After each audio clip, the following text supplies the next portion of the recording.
Boa tarde, sejam todos bem-vindos. Eu sou Lícia Carmona, CEO da ETEL, idealizadora da Casa Zalzupin, como um espaço de diálogo entre arquitetura, design e arte. Casa Zalzupin foi projetada e construída pelo grande arquiteto polonês George Zalzupin e foi sua residência por mais de 60 anos. Hoje estamos hospedando a exposição com curadoria de Guilherme Wisnik, Ritmo, Rigor e Razão, um diálogo entre o estúdio branco e preto e a arte construtivista. Na programação da Semana do Design, temos o prazer de receber hoje aqui Marcelo Aflalo, arquiteto, design gráfico, filho do arquiteto e design Roberto Aflalo, importante integrante do Branco e Preto, que está aqui hoje para contar a sua visão, o seu lado pessoal dessa história linda que foi o Estúdio Branco e Preto. Bem-vindo, Marcelo. Antes de começar, queria só te apresentar um pouco mais para aqueles que não te conhecem. Vou até ler, porque eu acho que vale a pena a gente ressaltar o seu currículo para todos vocês que nos acompanham. Marcelo é arquiteto, formado pela FAUSP, mestre pela School of the Art Institute of Chicago, doutor pelo IAU em Estrutura em Madeira e coordenador do Núcleo da Madeira e professor da pós-graduação em Arquitetura da Madeira no Núcleo da Madeira e do IPT. Leciona na FAP desde 88. Esqueci alguma coisa, Marcelo? Não, e nem vou acrescentar mais nada. Não, eu acho importante porque além de herdeiro, eu digo herdeiro no sentido mais amplo do Estúdio Branco e Preto, você tem todo um outro conhecimento que eu queria explorar aqui, que eu queria que você dividisse conosco. Bem-vindo e mais uma vez obrigada, Marcelo. Não, eu que agradeço, acho importantíssima essa divulgação, não só pelo Branco e Preto, mas pela obra dos brasileiros em geral, do Zalzupin e de outros nomes que a ETEL vem desenvolvendo, que vocês vêm desenvolvendo como empresa, né? Com arquitetos brasileiros contemporâneos e com resgate histórico. São duas coisas fundamentais. Afinal, trata-se de cultura, né? Desenho Sim. E cultura. Então, eu vivi isso, eu respirei isso muito tempo. Lembrar que São Paulo era uma cidade pequena na época. 1950 era uma bolha da bolha. Sim. Então, esses arquitetos, essas pessoas, assim, se a gente pensar no Zalzupin, a gente vai pensar no Thomas Farkas, fotógrafo, que era um elemento importante, ali na Bardi chegando, Jakob Rust trabalhando com a Rini, fundando o Instituto de Arte Contemporânea. A gente tem um monte de coisas acontecendo ali naquele começo dos anos 50, que catalisaram vontades, desejos, etc. De fato, a nossa arquitetura contemporânea, a nossa produção contemporânea de design, arquitetura, linguagem, começa nesse momento, né? Vai catalisar um pouco mais na celebração do centenário, né? Do quarto centenário. Sim. E aí você já tem presença de artistas gráficos importantes, a Luiz de Magalhães, Sim. O Wollner, que era estudante do IAC na época. Então tem todo ali era o que eu chamo de bolha da bolha. Só a gente contar o que é o IAC, que foi o Instituto de Arte Contemporânea do MASP, fundado pela Lina e pelo Bad, onde Jakob Rust lecionou, não é isso? Lecionou e foi um dos fundadores. Sim. Ele era, na verdade, era o trio ali funcionando. Sim.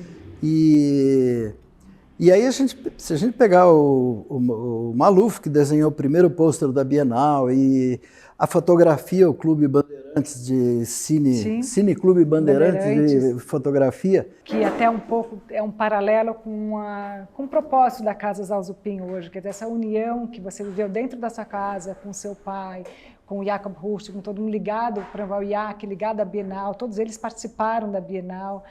O design foi caminhando muito, a arquitetura era muito próxima, acho que não é todo mundo que sabe disso, e você é um exemplo vivo disso, do design gráfico, né? A gente tinha dentro de IAC, você olha o Maluf, o Wollner, todo mundo era uma turma muito perto, muito próximo do IAC, do Rust.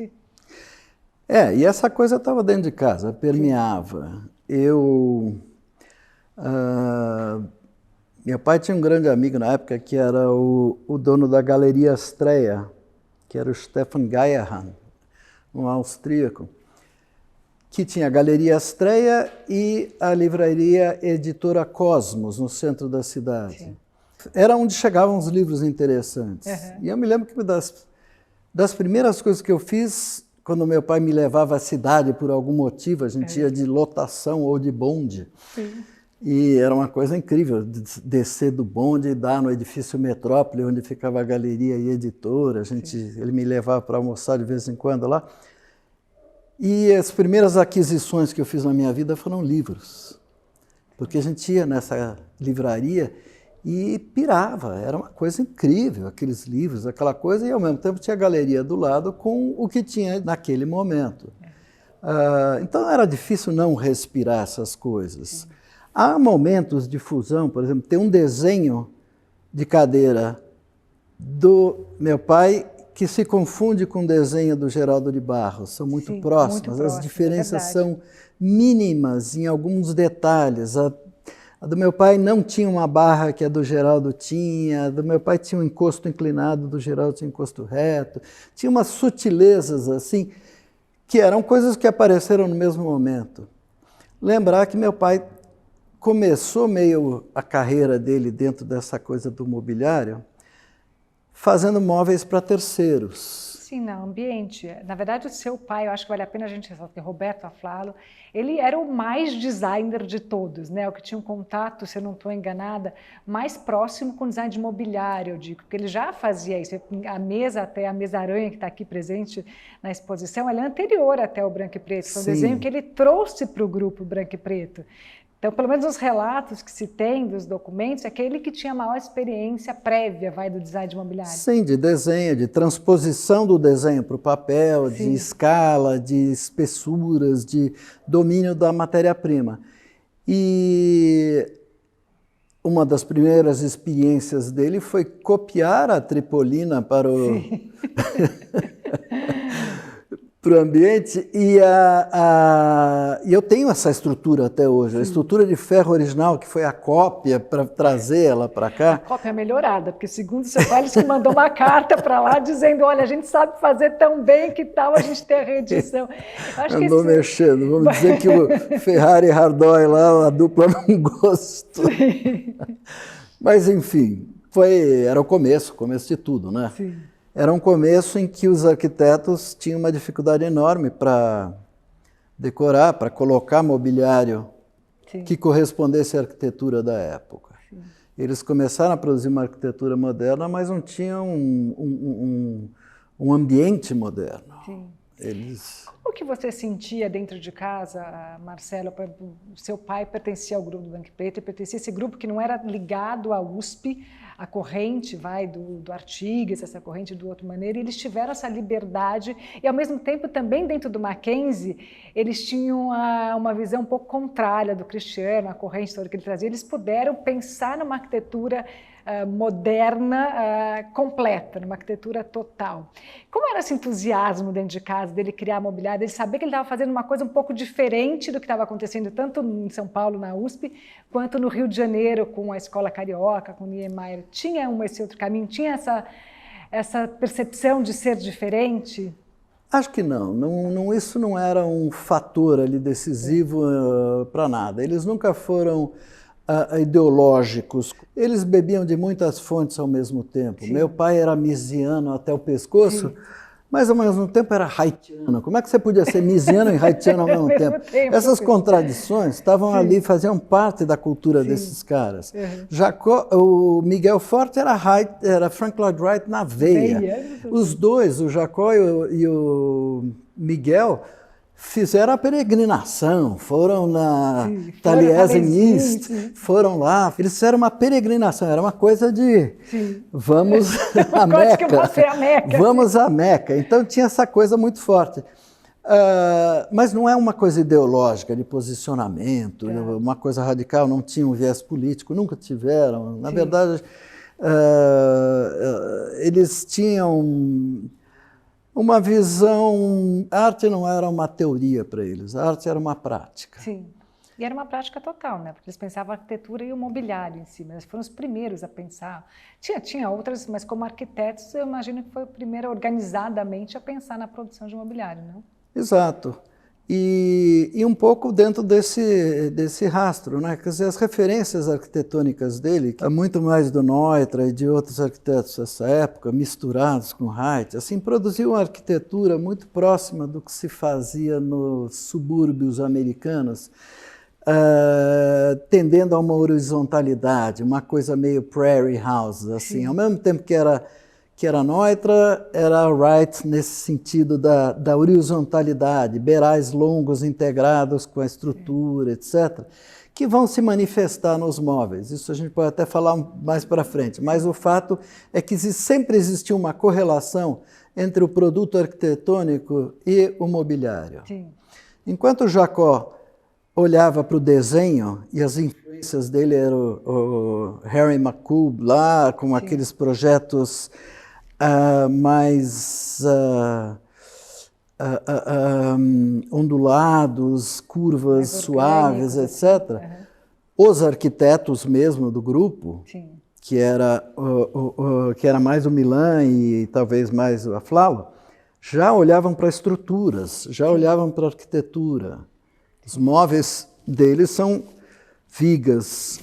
Sim, tem algumas pérgolas. Até que pérgolas, você vê, por isso que até, só trazendo para o nosso mundo aqui da curadoria do Wisnik, que é muito ligado à arquitetura, esse ritmo, rigor e razão, se percebe, pelo menos eu olhando, essa construção, vai. Então vamos falar de arte construtivista, a gente começa a falar de mobiliário construtivista. Você percebe esse rigor, eu consigo enxergar esse desenho arquitetônico nessa mesa, são pérgolas, esse encaixe, tem uma mesa que era uma luminária, né, que até está com você, isso que... era uma luminária mesmo. Sim. Eu tenho essa lembrança nítida de entrar na loja da Augusta, mais do que na loja do centro. Sim. Eu tenho... Porque a loja do centro foi inaugurada antes de eu nascer. Sim, sim. A gente está falando de 52, a inauguração da loja foi em 52. E a da Augusta é uma loja dos anos 60, e eu me lembro claramente dos níveis, dos patamares. Uma loja que ia descendo e chegava numa área lá embaixo com um pé direito enorme, e essa luminária ficava no alto, assim, dominando essa paisagem. E para um garoto, imagina, olhar aquilo, aquelas proporções monumentais, aquela coisa, era era um ambiente quase uma igreja, assim. Ali tinha assim, uma coisa de templo, né? Essa coisa enorme, tudo assim. E muitos planos. Sim. Aí vem do Milan, essa coisa dos patamares, desses planos soltos, dessas coisas. O Pelbo foi muito inovador nesse sentido, não foi, Marcelo? Acho que a própria Maria Cecília coloca isso, que o branco e preto foi um marco no design de mobiliário, mas foi um marco também nessa junção da arquitetura de interiores. Não se falava de arquitetura de interiores antes do branco e preto, né? Não, foi o Jacot que trouxe isso. E o Jacot já tinha isso na veia dele. Ele é... Eu acho que não há risco em chamar o Jacot do fundador da arquitetura de interiores contemporânea no Brasil. Eu não vejo grandes riscos em assumir isso, porque ele de fato integrou tudo isso. Sim. Ele trouxe uma coisa de pesquisa de materiais, de uma visão muito mais ampla do que simplesmente moda ou decoração. Ele jamais pensou nesses termos. Sim, sim. Ele até escreveu vários artigos e colocações, isso, o que era arquitetura de interiores versus decoração, quer dizer, o tanto que tinha de pesquisa e o quanto a arquitetura de interiores era ligada à arquitetura até para uma seleção de materiais, até para uma proporção. Então, quando você fala desses planos, quando você fala dessa a loja por si só, ela era inovadora nesse sentido, quer dizer, essa união que vem até um pouco da inspiração da arquitetura japonesa, ou seja, o externo e o interno, eles fazem parte do mesmo projeto, né? Então, essa não separação. Então, a dedicação dele à arquitetura de interiores afinco, quer dizer, essa inovação, eu acho que vem da importância do estúdio branco e preto, e por isso que eu quis muito trazer essa luz, e que eu vejo com esse distanciamento de tempo. A gente estava começando aqui, conversando antes da gente começar ao vivo nossa conversa. A gente está falando de uma história de 70 anos, e que hoje ainda é muito verdade. Quer dizer, eles mudaram um parâmetro, uma forma de pensar. As residências paulistas, para se ficar em São Paulo, eram outras antes do branco e preto, e a proposta de loja, dessa integração, dessa proporção, desse projeto de interiores com o rústico mudou de patamar, né?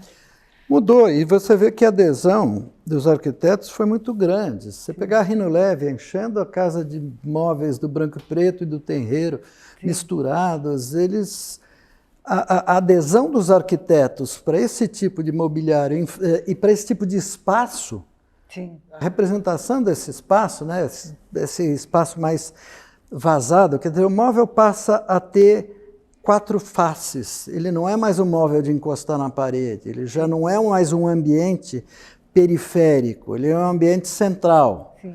O que meu pai chamava de terno. Os sofás, poltronas, etc. Tudo tem costas, frente, lateral, tudo faz parte do mesmo conjunto. Não há como você pensar mais no desenho do mobiliário como um objeto, uma poltrona, um sofá, cujo verso não tem representatividade, sim, é para encostar na periferia dos ambientes. Eu vejo muito isso, você falando de IAC, falando do design de mobiliário brasileiro, ele tem 2 pontos de contato muito grandes. Os anos 50 é muito ligado à arte, né? Então a gente tem o modernismo primeiro, muito ligado à Art Deco, a gente tem o John Graz, a gente tem o próprio Jaime Fonseca Rodrigues, outros que estavam pensando no móvel pelo móvel, aquele móvel mais artístico. E depois vem o mobiliário de arquiteto, muito com branco e preto, que pensa justamente isso, o móvel tem que ter costas, ele vai passar alguém por trás, ele está integrado, sim, num plano de uso daquele espaço, né? É o que eu chamo o design entra numa outra fase, que era um desenho aplicado. Sim. As artes aplicadas, né? Apesar que eu tive essa aproximação com desenho ainda moleque no colégio, que a gente tinha um curso de artes aplicadas. Uhum. E é engraçado isso, né? A gente imaginar que já existia, isso foi de uso corrente, sim, passa a ser integrado no ensino das escolas, como um objeto, uhum, de conhecimento, de manipulação dos materiais. E nesse aspecto é muito importante, por que eles adotaram a madeira, né? Tá, boa pergunta. Naquele momento. Primeiro porque era manuseável, sim, e relativamente acessível. Sim.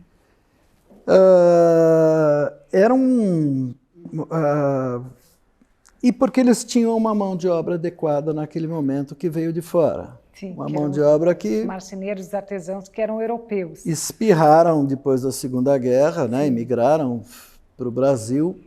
E aí você tem a mão de obra portuguesa, você tem a mão, sim, de obra austríaca, você tem a mão de obra germânica, sim, já com pessoas mais velhas. Sim. É interessante você colocar isso, Marcelo, porque fazendo um paralelo com os demais, porque o branco e preto eles tinham muito essa influência ou essa referência americana, né? Você bem colocou, de todo mundo, do Wright, etc., foram para lá, mas ao mesmo tempo eles tinham esse contato próximo com os europeus, seja na mão de obra desses grandes artesãos que vieram para cá, quanto nos próprios pensadores, como a Lina, por exemplo, como o próprio Zalzupin, que está da casa aqui. Mas eles buscavam, eles não tinham esse maravilhamento, se eu posso usar essa palavra, com as madeiras como tinha a Lina, como tinha o Zalzupin, porque para eles como estrangeiros, isso, o jacarandá, essas peças, era a grande maravilha. Para os integrantes do branco e preto, eles como brasileiros, imagino, aí é a minha pergunta, que eles tenham tido uma visão um pouco mais pragmática no uso de madeira, como você está colocando, né? Tiveram, eles tinham, quer dizer, é lógico que existia essa a paixão pela matéria-prima, pela madeira, eles tinham a preocupação com a madeira, mas eles também não sofriam muito em pintar uma madeira de preto, né? Passar, sim, uma boneca em cima de uma madeira e deixar ela ebanizada, porque não existia madeira preta aqui. Sim. Até existia, mas eles nem conheciam, não estava aqui à mão, mas enfim. Eles chegavam a fazer isso, tem mesas, sim, pintadas, tem madeiras pintadas, sim, ebanizadas, né, que era uma coisa normal, usavam laca branca em alguns móveis. Uhum. Na verdade, eles estavam ali explorando contrastes, esse era muito forte no uso das madeiras. O próprio Jacó era um cara iconoclasta, quer dizer, eu me lembro que a Herman Miller deixou de produzir a 670, a poltrona clássica, etc., porque o dia que o jacarandá foi proibido, eles, segundo a lenda, não se produz mais a poltrona porque não tem mais jacarandá e ela foi desenhada para sem jacarandá. Uhum. O Jacó pintava de branco. De branco, tudo bem. A forma era mais importante. O Jacó pintava de branco e põe um tecido marrom de camurça. Essas histórias de bastidores que eu acho o máximo, mas eu queria que você trouxesse mesmo. Eu me lembro, tem uma história famosa do Eames, foi viajar e o diretor, o dono da Herman Miller na época, agora me fugiu o nome dele, mas enfim, resolveu surpreendê-lo com uma cadeira pintada num verde meio exército, uma cor escura assim, e foi mostrar para ele, todo orgulhoso, e ele veio, olhou assim, de todas as cores que eu poderia pensar em pintar, essa é a única que eu não teria escolhido.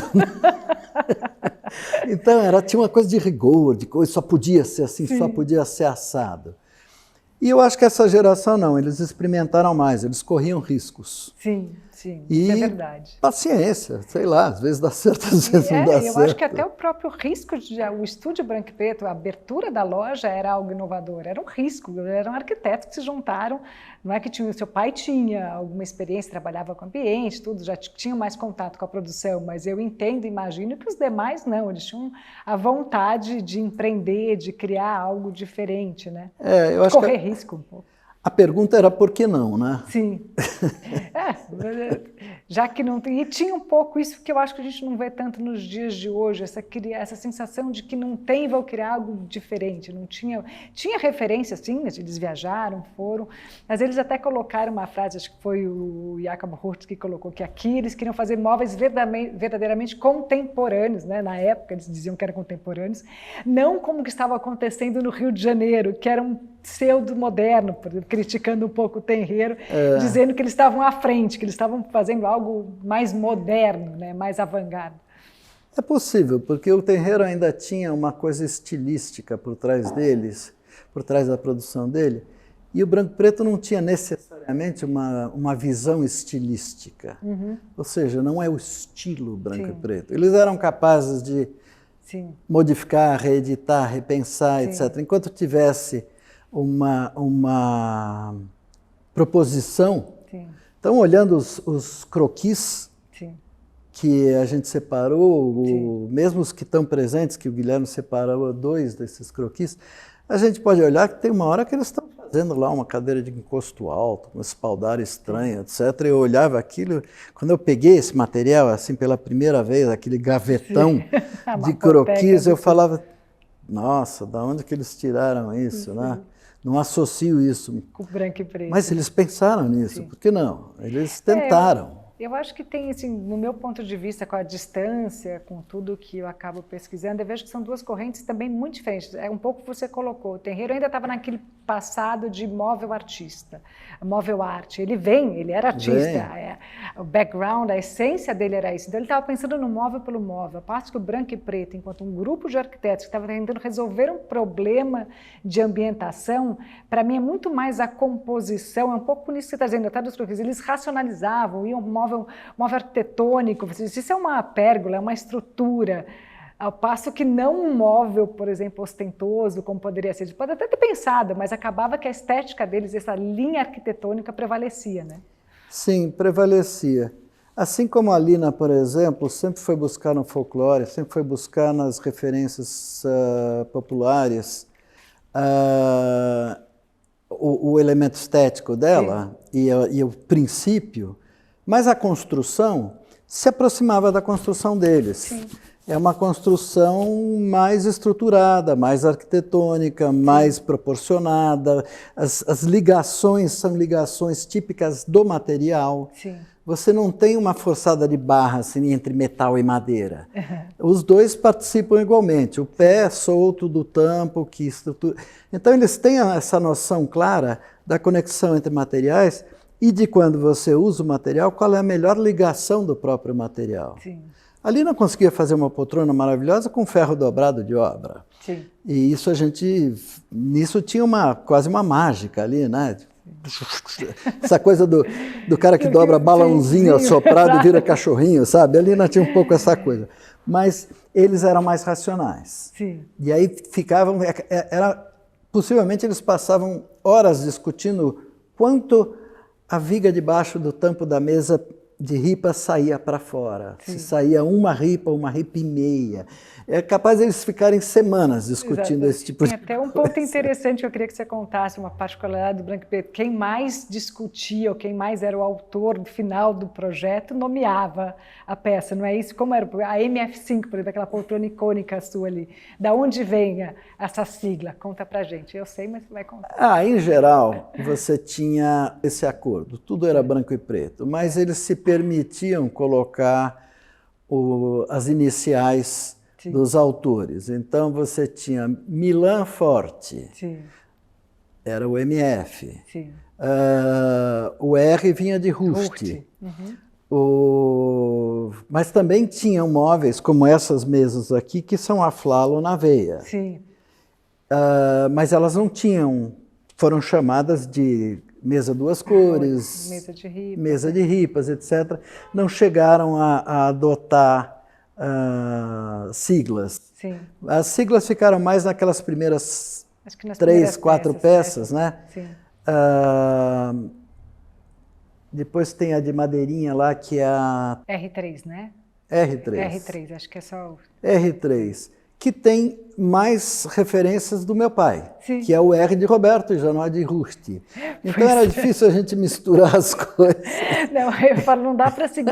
O importante de ter o testemunho oral de quem viveu, é porque às vezes só fica o documento e você fala, não, mas esteticamente é a Flalo na veia, como você diz, aquela principalmente. Mas esse R é Rust, mas será que... E tem o Roberto também, né? Mas tinha o Roberto também, não era o A de a Flalo. Mas, enfim... Tinha essa coisa de dar nome, de assumir um mínimo de autoria no processo. Né? Não só como grupo. Queria te fazer uma pergunta mais genérica, Marcelo, e você viveu isso muito e vive isso hoje, não só pela sua formação, que eu fiz questão de frisar, até pela essa internacionalização que você vive. E naquela época, não só o branco e preto, mas o modernismo brasileiro como movimento, eles tinham muito o lema de buscar uma identidade nacional para poder competir internacionalmente, né? Principalmente nessa produção de design ou de design de mobiliário, que é o que move os anos 50, ligado à arquitetura a certo ponto. Você acha que isso, a certo ponto, é válido hoje, deu certo, a gente conseguiu achar uma identidade nacional? Acho que o Brasil viveu, assim, a nossa história é uma história complexa para todos que acompanham. Logo depois, você vê, Branco e Preto durou 18 anos, foi muito forte nos primeiros 10 anos e depois, por uma série de razões que eu queria que você explicasse um pouco melhor, depois foi caminhando para o fim, e várias outras histórias, a gente sabe da Oca, sabe do próprio Tenreiro, quer dizer, a gente viveu um apogeu e depois viveu um declínio, um hiato muito grande.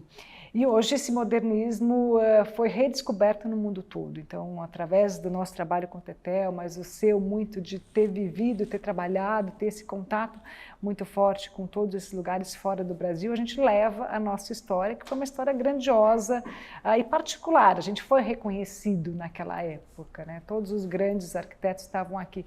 Como que você vê aí, estou te provocando numa comparação não só de design de imobiliário, mas de arquitetura, entre aqueles ideais modernistas dos anos 50, 60, onde eles buscavam de fato, por mais contato que tivesse, tanto como referência com as vanguardas americanas, com os arquitetos americanos, com a produção europeia, seja com a qualidade europeia, mas eles fizeram algo único que você olha. Hoje você não vê essa mesa igual lá fora, apesar até de vir dessa prática que tinha a prática de cópia naquela fase, como tem hoje ainda.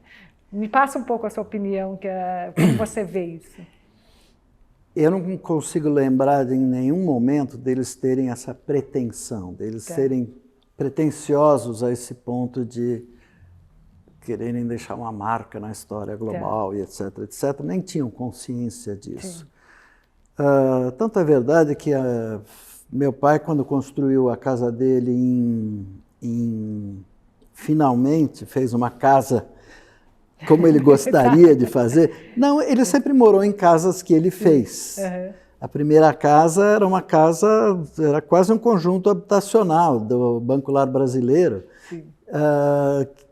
mas que eram projetos assim, extremamente elegantes. Antes a gente tivesse algo próximo disso hoje como classe média até, porque as casas são de uma elegância incrível. O jardim da casa do meu pai, por exemplo, foi feito pelo Rino Leve, que era amigo. Olha, que falou assim, deixa que eu faço. E foi lá e fez um jardinzinho. Olha que privilégio. Ele foi lá plantar, ajudava a plantar. Era uma coisa assim. Por isso que eu estou falando que aquela bolha era uma bolha mesmo. O que eles queriam, na verdade, era resolver um problema imediato, que era ter uma linguagem própria. Eles nunca tiveram essa pretensão de formar uma corrente crítica. Eles nunca... Mas eles tinham a preocupação de fazer uma linguagem própria, como você bem Claro colocou. que tinham. Isso em todos os momentos. O que eles não tinham era a consciência de que aquilo deveria ter um papel histórico, etc. É que na época em si também não foi. Hoje a gente está olhando isso com essa distância de tempo. Mas você pegar a minha casa, quando meu pai finalmente fez a casa dele, não tinha um móvel branco e preto na casa. Finalmente ele comprou 2 Vassili. Finalmente ele comprou uma 670 do IMSS. Todas as fantasias que ele tinha, ele falou, finalmente agora eu posso. E comprou aquelas poltronas e não olhou para trás. Assim como a gente vê que vários arquitetos e outras coisas também não olharam muito para a própria herança. Sabe? Era uma coisa assim para terceiros. Eu penso no meu uso objetivo, mas eu não estou pensando ali na herança, mas porque eu acho que é uma coisa do fazer. O prazer de fazer, de ver a coisa pronta, de ver aquilo distribuído, de ver aquilo apreciado por outras pessoas, é muito forte, é suficiente. Sabe? Não é um movimento, não é uma coisa, um De Stijl, por exemplo, que é capaz de fazer um sucesso histórico, premeditado, mas que tinham 2 cadeiras, 2 projetos de casa, um projeto privado de um pintor e 15 livros de teoria do Van Doesburg que transmitiu aquilo. Eles nunca produziram nenhum documento acadêmico, nunca produziram nada para a posteridade que não fosse o próprio mobiliário. Mas olha que sem querer fazer história ou deixar documentado, eles fizeram nesse sentido, até porque é um pouco a história do Brasil isso, né? A gente faz fazendo, né? O Brasil é aquele país que vai fazendo em vez de ficar na teoria ou de ficar pensando em objetivos maiores. E todos eram um pouco acadêmicos, né? Todos eram ligados de alguma forma, o Milan, o Hurt, todos deram aula, fizeram parte, fundaram o IAC, fundaram parte da Bienal. Então eles faziam parte, eles estavam construindo uma identidade diferente. Estavam. Eles não tinham a menor dúvida que eles estavam fazendo isso. Eles só não tinham essa premeditação de posteridade. Eu não me lembro disso. Não, talvez eles não tivessem mesmo, porque acho que era muito de fazer, né? Estavam muito no dia a dia, na prática, nessa realização que você diz imediata, de criar coisas novas, de resolver problemas, porque eu vejo muito branco e preto resolvendo problemas de arquitetura que eles criavam, de ambientação, de composição, né, de projeto. Há um fator importante nessa história que é o seguinte, enquanto o mundo saiu da Segunda Guerra, o mundo desenvolvido, quer dizer, Europa empobrecida ao extremo, Estados Unidos hipervalorizado como vencedor e, ao mesmo tempo, como detentor de patentes de novos materiais. Quase todas as patentes da DuPont, por exemplo, são da década de 50. Olha. Quase tudo que você conhece, tudo, o Corian é da de 50, a Lycra, todos os produtos que a gente conhece, a panela antiaderente, não sei o quê, são todos produtos de uma década de pós-guerra. Nesse meio tempo, a Herman Miller, quer dizer, o IMSS, tinha descoberto a fibra de vidro junto com o Saarinen e saíram trabalhando fibra de vidro, etc, etc. O que sobrou para a gente aqui como desenho? Sim. O que a gente tinha acesso, era metal ou madeira. Sim. O metal era uma coisa de fundição, uma coisa mais complexa, etc. A madeira você tinha um fazer, Sim. juntar os pauzinhos, e que já era suficiente para expressar uma ideia muito positiva. E tinha essa qualidade do exótico também, né? Isso quer dizer, tinha essa particularidade, eu acho que era nossa, né? A madeira que a gente tinha aqui, até hoje isso é válido. Acho que o redescobrimento do design dos anos 50, do design moderno, ele se passa um pouco pela paixão da madeira, pelo jacarandá. Então, quando a gente fala disso, a gente tem essa idealização da nossa madeira, por ser muito particular, e é verdade, era algo que eles não tinham lá. Aí já entrando um pouco no mobiliário, eu sei dessa história, eu me lembro como se fosse hoje, mas eu queria te perguntar para a gente dividir aqui. Partiu de você a ideia de reeditar, apesar do livro da Marlene, com que a gente conversou ontem, ter sido lançado em 94, a Etel esteve presente, encontrou o Miguel, saiu até uma matéria no jornal na época, dizendo que se alguém poderia reeditar ou trazer de volta esses móveis, seria Etel. Muito pelo que você colocou, ou seja, com a qualidade da produção, da marcenaria, assim, com esse rigor de produção, mas isso ficou adormecido até os anos 2000, quando a gente se reencontrou e veio de você. Da onde veio essa sua ideia? Como começou esse pensamento, Marcelo? Traz de volta para a gente, divide para a gente. Eu acho que isso vem pela mesma motivação de que os anos 50 foram redescobertos no mundo todo a um determinado momento, né? Não foi uma questão de oportunismo, mas muito mais uma questão de uma certa... eu detesto usar a palavra verdade. Mas acho que é uma certa... Era uma coisa... honestidade. Verdade, sim. Honestidade nesse tipo de linguagem, que era uma contraposição, inclusive, o que se fazia ao que o mundo vinha passando nos anos 80 e 90, com o pós-modernismo, com essa...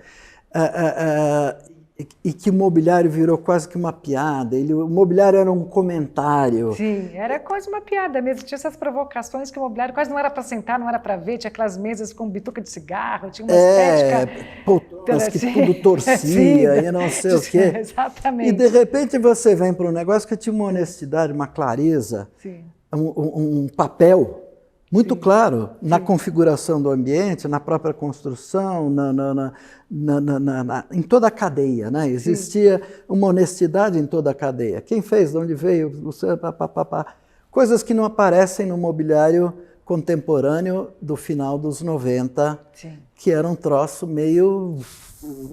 Era tudo, era narrativa pura, menos aquela ligada ao próprio desenho. Então, eu acho que há naquele momento, quer dizer, para mim começa a ficar muito claro, eu já vinha de uma experiência de arquitetura, da descoberta da madeira como uma matéria-prima que poderia ser industrializável de uma forma sustentável. Valores como sustentabilidade ficaram muito fortes nesse momento. Então, até eu já vinha de uma experiência em Chapuri, com princípios sustentáveis muito fortes, com experiências práticas interessantes. E aí eu acho que era ali estava nascendo um momento que tinha impulso, não ia ser uma brincadeira. Eu acho que é até muito importante. Primeiro, não ia ser uma brincadeira, e acho que precisa ficar muito claro o que é reedição. E começou, a nossa metodologia de reedição começou com a nossa relação, com essa parceria com você e com o Branco e Preto, colocando a madeira no centro e a prática e uso da madeira de uma maneira contemporânea. A gente estava revisitando, trazendo essa verdade do passado, ou seja, o projeto de mobiliário como projeto, como desenho, eu vou usar essa palavra que eu até gosto, de verdade, mas adequado às práticas e ao momento que a gente estava. Já estava nos anos 2000, já tinha a questão da madeira, já tinha a questão da sustentabilidade, a gente obviamente não ia mais falar de jacarandá, então sempre quando me questionam, mas eu quero, por que essa madeira, essa peça feita nessa, eles não faziam assim, tinha que ser em jacarandá. Eu falei, então você não entendeu o que é uma reedição, a gente está fazendo a reedição à luz do contemporâneo, contemporâneo, né? O desenho permanece, mas a prática, a maneira de produzir tem que ser atualizada, né? Sim, e com certo exagero eu colocaria, essa pessoa não compreendeu que nós estamos no ano 2000 para frente, para começo de conversa. Sim.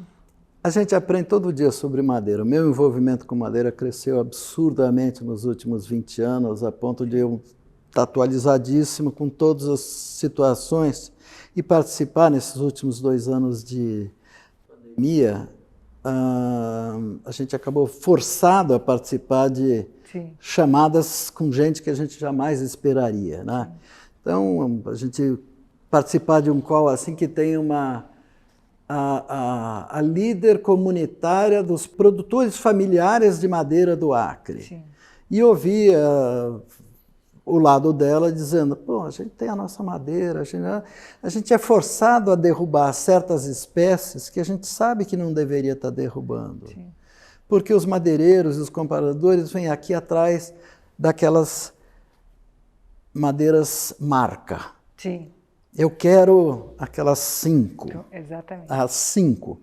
Acontece que há 2 meses atrás, 3 meses atrás, por exemplo, saiu um estudo feito em cima do manejo sustentável. O manejo sustentável é feito, para quem não sabe, em ciclos de 30 anos. 30 anos numa área, 30 anos na próxima, 30, 30, 30, de modo que esse ciclo compreenda 120 anos. Sim.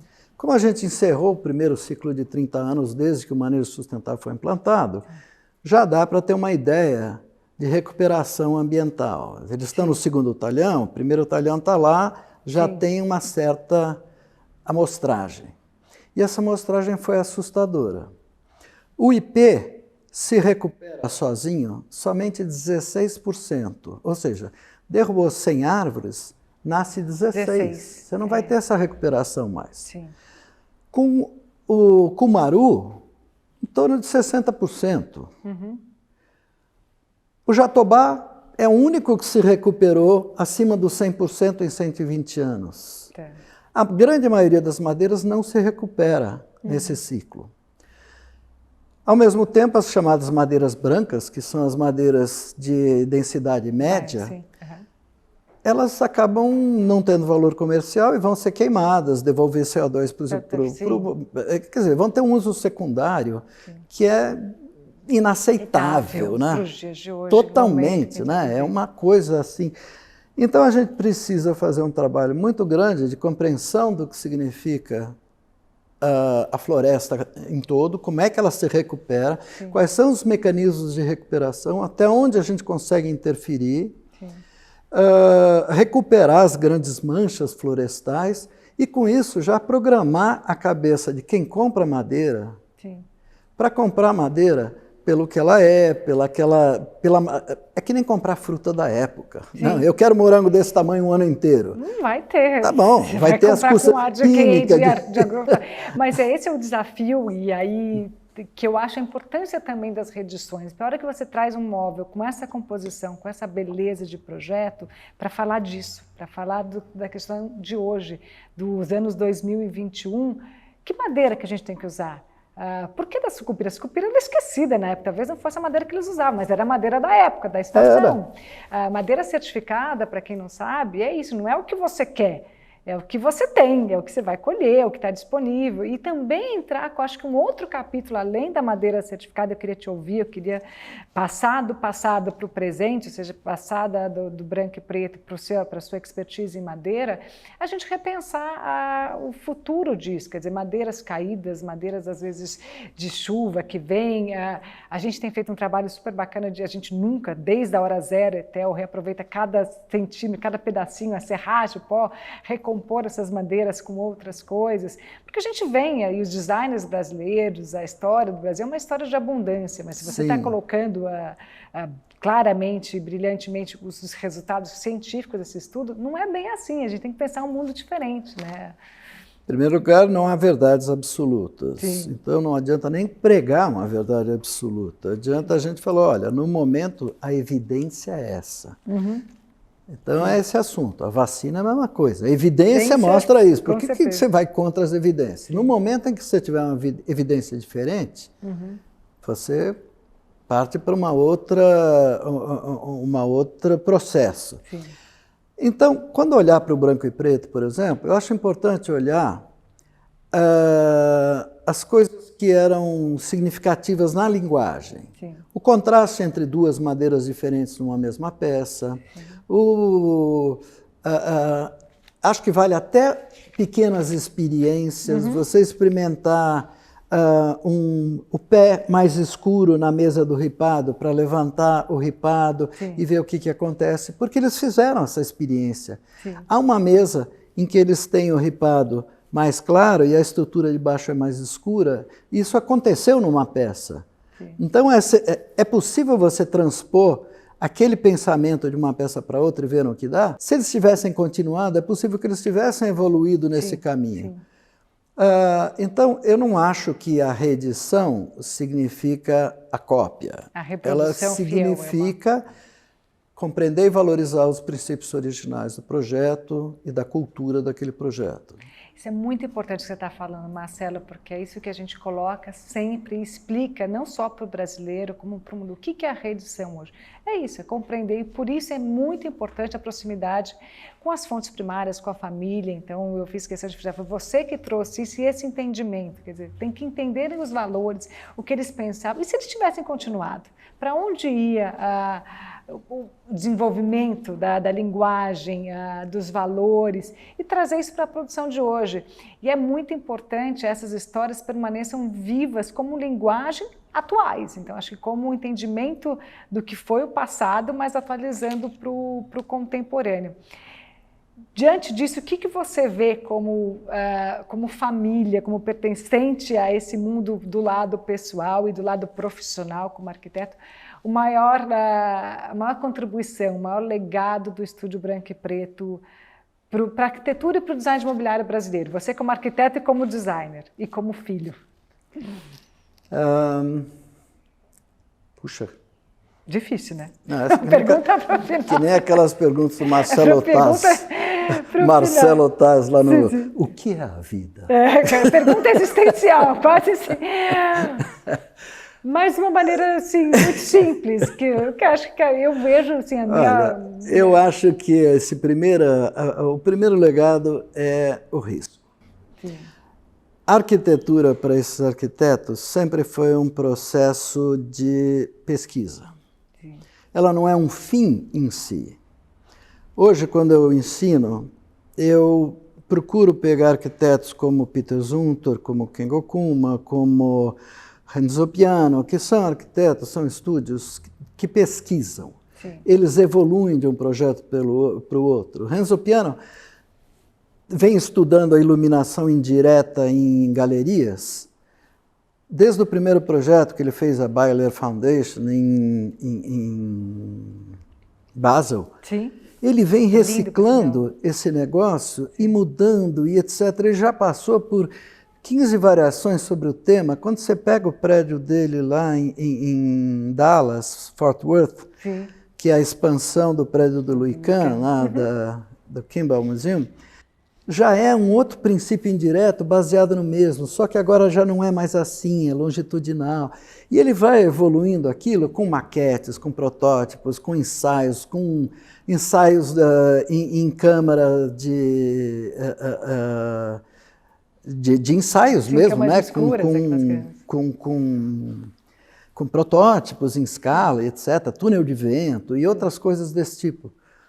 E agora, com a inserção de softwares de avaliação, sim, que você trabalha assim, uma construção gêmeo, né? Onde você ensaia, preserva uma construção e modifica outra para ir comparando. Quer dizer, hoje você tem ferramentas incríveis para fazer o que eles faziam naquela época, que era a arquitetura como experiência, como sim, evolução constante.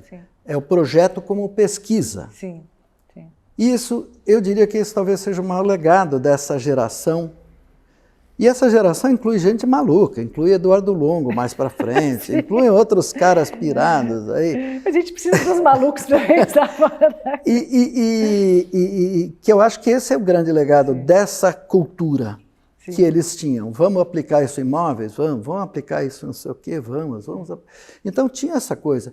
E de você entrar na casa do Miguel Forte e ter um sincretismo de desenho, eu não vou chamar, eu chamo de sincretismo e não de ecletismo, porque você tinha um tocheiro, não sei das quantas, uma santa do lado, um negócio de umbanda aqui do lado na mesa, e todos, um Exu, não sei aonde, imóveis modernistas e IMS misturado com branco e preto. Isso é particular da época, até para te fazer um parênteses, hoje vocês estão vendo a casa vazia, com essa exposição super rigorosa, minimalista, mas a casa dos Alzupin que a gente conviveu era esse sincretismo. Então ele tinha a santa ali, tinha aqui, tinha o tapete laranja, tinha os móveis, as luminárias italianas super coloridas, tinha móvel de Ikea e tinha um mobiliário maravilhoso dele, e tinha santas, tinha móvel mineiro, caipira, então acho que eles tinham essa amplitude, né, de interesse. Exato. E hoje não, a gente trabalha com recortes definidos, porque isso caracteriza um recorte de aceitação também. Quer dizer, o usuário da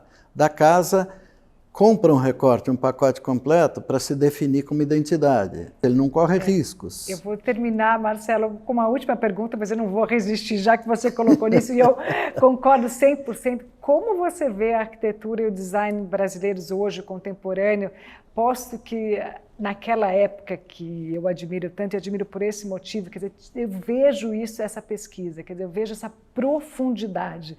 Você percebe, você citou o exemplo do Renzo Piano, e entre tantos outros, tem uma pesquisa, tem um processo, vai quase na exaustão para solucionar um problema. E hoje a gente, do design, me perguntam sempre isso, essa pergunta que me colocam na berlinda, eu estou devolvendo para você.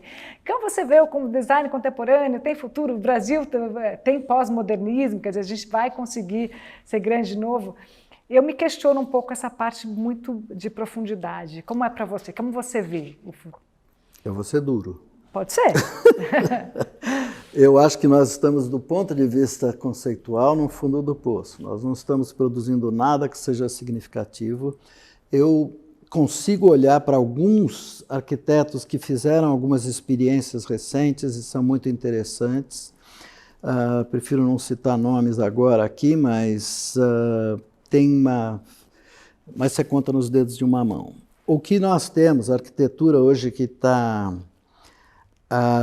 consolidada como arquitetura paulista ou brasileira, ela virou um mecanismo de repetição de conceitos, valores, desenho, etc., que não tem nada de experimental, ao contrário, quando você vê a fundação, você já sabe a cara da casa, quando é que vai ficar pronta, já sabe os clichês de aberturas, como é que vão ser as janelas, sabe, tem um monte de clichês associados à produção da arquitetura residencial, e a comercial, então, é mais triste ainda.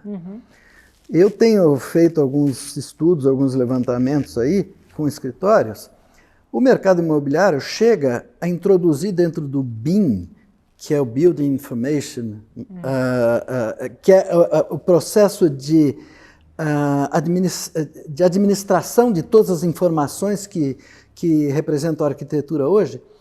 As construtoras chegam a inserir no meio desse modelo de fabricação coisas meio prontas, deixando aos arquitetos agregar uma fachada, uns elementos, etc., desde que passem pelo um dos módulos do BIM, que é custos. Então, é uma espécie de planilha anabolizada que faz com que a arquitetura tenha cada vez menos a visão urbana e urbanística em toda a história da arquitetura. Nós estamos num momento aqui, se os escritórios, os arquitetos, aceitarem essa imposição do mercado imobiliário como moto, como mecanismo, eles estão condenados à irrelevância. A menos que eles partam para experiências, a menos que eles corram riscos, abram pequenos departamentos de pesquisa dentro de cada escritório para experimentar e começar a introduzir na arquitetura elementos próprios, eles estão condenados à irrelevância. Sim. Por mais bacanas, estrelados, premiados que eles sejam. E acho que isso pode dizer a mesma coisa para o design de uma maneira geral, né? Sim. Se a gente não tiver, e aí, para ser positivo dentro da dureza, quer dizer, qual seria o caminho para a gente buscar essa identidade? Porque realmente hoje a gente está falando muito, e é importante a gente revisitar, falar do modernismo, é o grande, nossa grande vitrine, onde o mundo nos conhece, onde o mundo conhece, dizer, a porta de entrada vai para conhecer. Quando? Boa, te devolvo a pergunta, até quando? Qual que é o futuro disso? E o futuro é o futuro é reescrever, o futuro não é... É experimentar, né? Se não correr risco, é o que eu falo sempre aos jovens designers, vocês são jovens, vocês podem correr risco. Na época o Branco e Preto era jovem, eles se arriscaram, eles fizeram tudo. Não, o professor de neoclássico, eles faziam modernista. Exatamente, levava bronca, fazia não sei o que, eu com 2 projetos, com A e com B. Esse eu já sei que ele não vai gostar, mas se eu precisar passar, eu passo outro, mas aquele que eu acredito. A gente, quer dizer, esse tipo de risco é fundamental para o desenvolvimento de tudo. Sim. A uma certa altura, eu me desencantei muito com o design gráfico por causa disso, porque o design gráfico perdeu a relevância para dizer assim, o que eu vim fazer aqui? Quer dizer, não, eu acho... Graficamente, a gente tem um limite infinito de oferecimento sim. de imagens, etc. Até porque você trabalha num plano diferente. E é uma coisa que pode ir para sempre. Mas como relevância, como recado para a humanidade, ele tem um limite muito claro. Sim, a gente entende isso, não vejo um problema em relação a isso. Já a arquitetura não. A arquitetura ela lida com pessoas, lida com densidade, ela é autoritária por princípio, ela define como a gente anda, circula, define chega. Como a gente vive, ela molda as pessoas. Ela molda, ela estabelece relação de vizinhança, como você vai se relacionar com o teu vizinho, ou não vai se relacionar com o seu vizinho, que é o que acontece hoje. Então nós temos, nesse autoritarismo da arquitetura, em primeiro lugar, compreender que a arquitetura é autoritária. E aí falar assim, opa, deixa eu conversar com os meus vizinhos e ver o que eles querem. O que seria fazer uma coisa um pouco mais coletiva nesse sentido? Sim. Nós estamos caminhando por um momento na arquitetura em que é muito difícil você lidar com todos os valores ao mesmo tempo. Sim. Então imagina um projeto que você começa com um especialista em madeira, um especialista em matérias-primas em geral, para não dizer que é só madeira, um especialista em análise de ciclo de vida dos materiais para saber a origem até a reciclagem total do componente. Você trabalha com um especialista em engenharia, um especialista em ventos, um especialista em energia, um especialista nisso, naquilo, coloca todo mundo numa mesa, na esperança de que você não comece projetando um cavalo e termine com um camelo. Essa é a definição hoje do processo de muita gente envolvida, do colaborativo. Mas o fato é que não dá mais para você gerenciar todas as informações do mundo contemporâneo sozinho. Não tem mais espaço para aquele gestual. Não tem mais espaço para o gesto do Niemeyer. Nesse sentido. Sim.